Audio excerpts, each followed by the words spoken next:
Hey everyone, it's Laurel here with my final card from the 6 watercolor cards that I created using different watercolor mediums.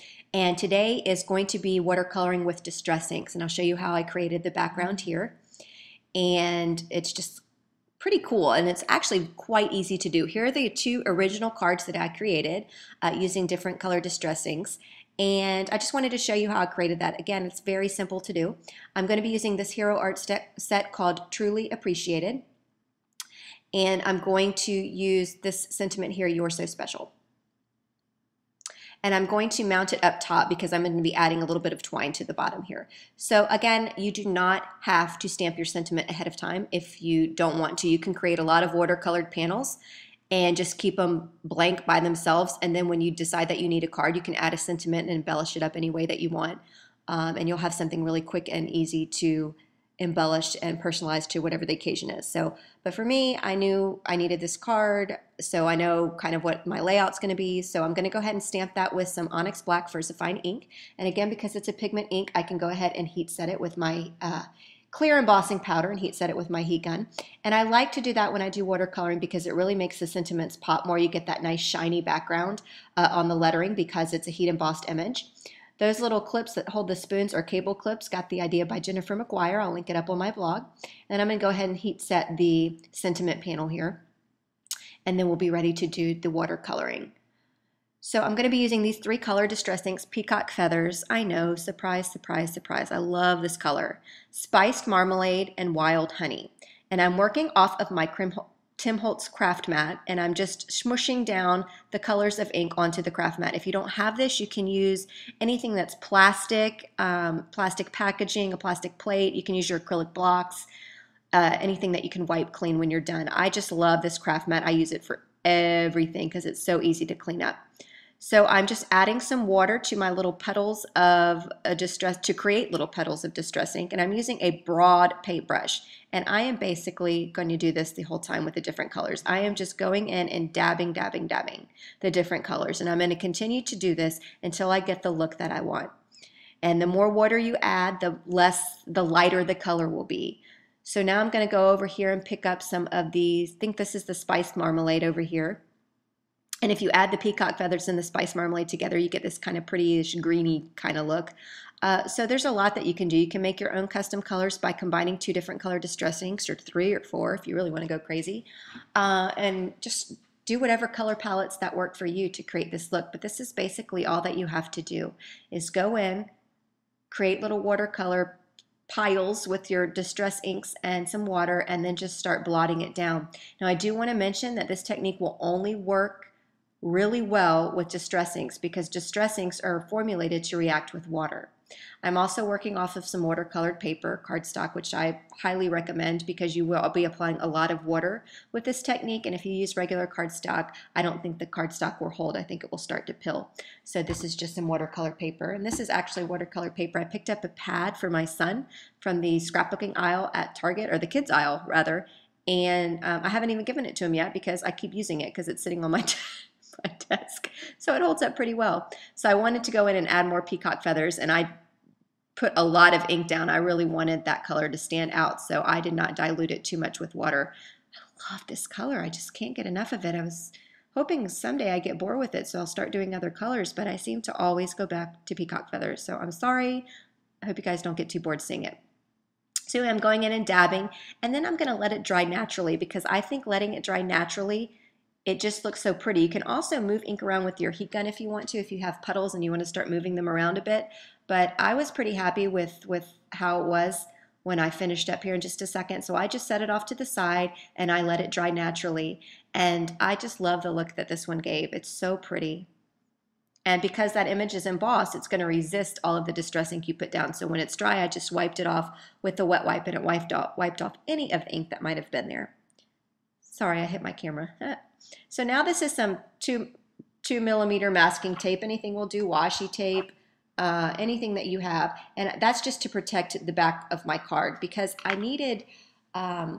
wanted my cardstock to match the ink that we put down. So I'm just taking my peacock feathers and I'm just smushing it directly onto my card panel there. I'm making sure a little bit of the white is shining through because I think that's pretty, but I don't have to worry about putting anything on the center of the card because obviously my card panel is going to cover that up. So I wanted, this is a great way to use your inks to color match. So now I'm going to add some hemp. This is by Lawn Fawn. And I like their hemp. It's stronger than twine, and it's just easier for me to work with. So my little trick to adhering it down is I start on the back, and I just take a little piece of washi tape, and I adhere that end down, and then I can go ahead and wrap it around. Now you could tie a really pretty bow here, use ribbon, do whatever you want to do, but I cannot tie a bow to save my life. I can barely tie my stinking shoelaces. So this is kind of what I do with him. I'm just going to wrap it around. That color to me was a perfect match. And I'm just going to wrap it around, and then when I'm done, I'm going to cut it and adhere the other tip to the back side of it with washi tape as well. Now, because we're adhering this panel down, it doesn't matter. Nobody's ever going to see this, and I just think it helps secure it's just easier for me rather than trying to hold it with my finger and all that stuff. So that's kind of what I do with that, and I'll trim the tip off, and I am good to go.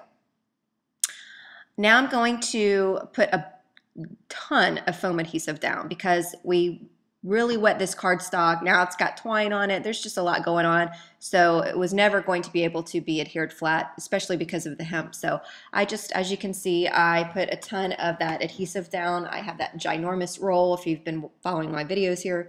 And I put it down. Now it's time to add this little butterfly. Now this was a complete afterthought. I knew I needed something there because that just didn't look right to me. So I had a wooden butterfly sitting on my desk staring at me. So I thought I'd use that. And I also decided to flick some water onto the card base there. Now, because these are distress inks, it reacts to water. You cannot get this look with any other kind of ink but distress ink. And just by flicking some water on here with my paintbrush, you could do perfect pearls or whatever. Only a little bit of it's going to show, but I think having that little bit showed, I think it added a perfect finishing touch to the card. So anyway, so back to the butterfly. It was just staring at me. I was looking around going, what can I put here? What can I put here? I don't know what to do. I don't know what to do. And then I looked up and saw this little wooden butterfly that just needed to be brought back to life here. So had I thought about that, I would not have adhered this card down. But I didn't think about that butterfly just yet. So I've gone ahead and adhered it down. Then I thought about the butterfly and putting it there, and I was like, oh, so it did make it a little bit more difficult for me, but I was able to figure out how to do it. But if you're going to put any kind of embellishment down, definitely finish off your panel first before you adhere it down to your card base. That's my tip. So I took a skinny piece of washi tape here, and I needed to kind of cinch that twine in that, or that hemp rather, in that area together. So see, it would have totally been easier if I hadn't adhered the panel down, but whatever. You got to improvise, or as Tim Gunn says, you have to make it work. So I'm wrapping this very skinny piece of washi tape around to cinch that little area of hemp together. Nobody's going to see that. We're going to cover it up. So that was, my brilliant plan after I goofed, just making sure that you're not going to be able to see that. And now I need to go ahead and color the wooden butterfly because it was just staring at me saying, give me life, I'm naked. So I'm going to be using the same color distress inks here, Peacock Feathers and Spice Marmalade. I wet the butterfly first, and I'm just going to do both sides just because I think some of the edges are going to show when I put it down, so it was just easier just to go ahead and color both sides of the butterfly. Mixing the colors together, really it kind of creates this pretty green look. And then I'm going to let it dry, and then I'm going to add some more color and just until I get the look that I want. That was too light for me. It definitely needed more peacock feathers. I mean, everything needs peacock feathers, right? So I'm going to add some more peacock feathers in. I need to just take a bath in peacock feathers. It's just, I love that color. I don't know. Sorry. I know y'all are sick of seeing it. So now this is some Spice Marmalade. I decided to paint on some color here. I needed to get my brush wet here. Eventually I'm going to figure this out, that I'm like, why isn't the color coming on? Why isn't it going on easier? Because my paintbrush is dry. So there we go, Laurel. Good job. So now I've wet it, got some more peacock feathers showing through, and I just think that's so pretty. And I'm going to wait for it to dry, and then I'm going to squirt a huge blob of Glossy Accents, which is a super strong adhesive. When it dries, anything that you adhere down with Glossy Accents is not going anywhere. It is going to be safe and secure and happy. So I'm going to put the butterfly directly over that big glob of Glossy Accents, and I'm going to put an acrylic block over the top of it until it dries. And then that butterfly is staying put for the rest of its days. So once it was dry, I decided to dress up the poor little butterfly even more by adding some rhinestones here to the butterfly, and this is it. So all 5 videos have now been posted showcasing you the different watercolor mediums that I used to create the various backgrounds. It was Inktense watercolor pencils, the Koi Sakura watercolors, Faber-Castell gelatos, Distress ink refills, and Distress ink pads. All the videos are up. Woohoo! Head on over to my blog today at laurelbeer.org and I will have links to all the videos in the order that they were posted. The supplies for this card are listed below in the YouTube description. And as always, thank you guys so much for watching. I really, truly appreciate you all.